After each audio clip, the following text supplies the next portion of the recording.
Welcome back to the Sphere of Reality. I'm Toy Oyalese, and if you've listened to the earlier episodes, you know by now that we always start with the same strange picture. You're at the center of your own sphere, and there's that dashed boundary, kind of mysterious, always shifting depending on where your attention and action go. But let's poke at something we haven't really addressed yet. What actually sits just past that dashed line? That space no one ever talks about? So today, I want to introduce Antevalence, a term I made up to describe the genuinely unstructured potential within the horizon described by Husserl. I treat the antevalence as a limit concept, as we cannot directly describe what we are not aware of. We can only mark its structural role. It's a bit of a mind-bender, I know. This isn't chaos, at least not in that Hollywood everything explodes kind of way. It's not drama and tumult. It's just undifferentiated change. Here's where it gets a bit tricky, and maybe a touch frustrating. You can never truly experience it directly. Anytime something catches your attention, the very act of noticing it takes it away from antevalence. As soon as it moves even a toe inside your awareness, it's gone from flux into meaning.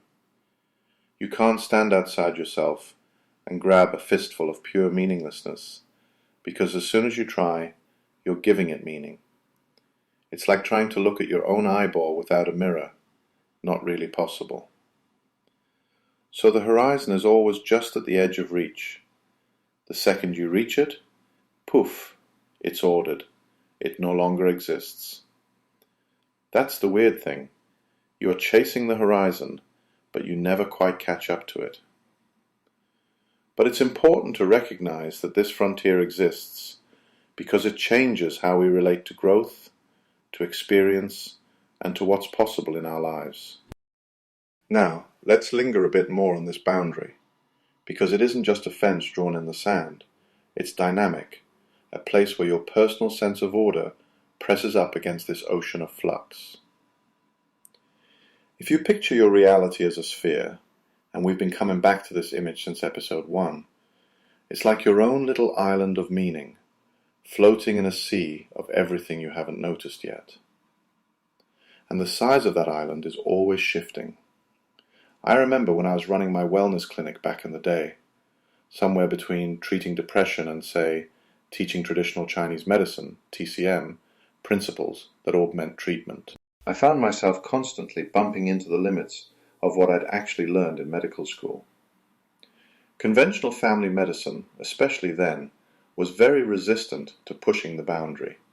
You sort of showed up, dispensed advice, and kept within the safe little beachhead of what everyone agreed was ordered. But health isn't that neat. The more we poked around in people's lived experiences, the more I realized I was stepping into these unordered, often uncertain spaces.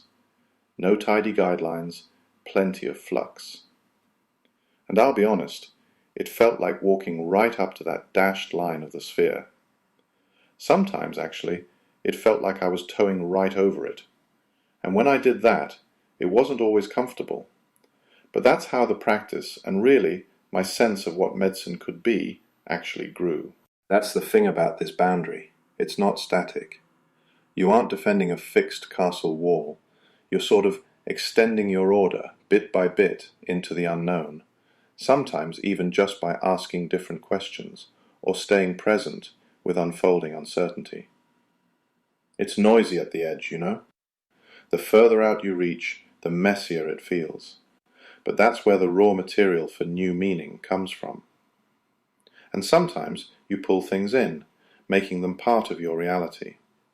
Other times, when you step back or give up, that newly ordered part we worked so hard to create quietly slips back into the flux. No drama, just gone. So for all of us, whatever we call our field, that's the daily dance, making and unmaking meaning at the edge between order and antevalence. So what does it actually look like when your reality expands or contracts? Well, expanding the sphere really means pulling more of that antevalence into your realm of meaning, integrating something new, giving it order, and making it part of your lived, stable world. It's not just theory. This matters because, frankly, you can't coast on past victories. For your sphere to stay stable, it has to be maintained actively. If you stop noticing, stop tending to the garden, so to speak, weeds pop up, things revert, and the order dissolves back into that flux outside. This isn't unique to medicine or awareness. It shows up all over daily life. Think about any skill. If you stop using it, it eventually becomes fuzzy, feels distant, almost as if it slips out of your grasp. That's reality contracting. What was once part of your stable world becomes potential again, and then, slowly, undifferentiated change. The implication is kind of humbling, I think. Meaning, significance, even stability don't just float there waiting for us. They're built and rebuilt through action and attention. And it's a bit precarious, isn't it?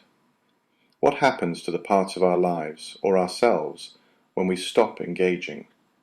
When we let go of relationships or hobbies or questions we've been afraid to answer? Do they just fall away into antevalence, into flux? Can we even become meaningfully aware of antevalence, or is it, by definition, always going to be that unreachable, silent border? I'm not sure anyone really has a neat answer, but these are the sorts of questions that keep me curious anyway, and maybe you too. As we wind down, just keep in mind, the edge of your reality isn't somewhere far away.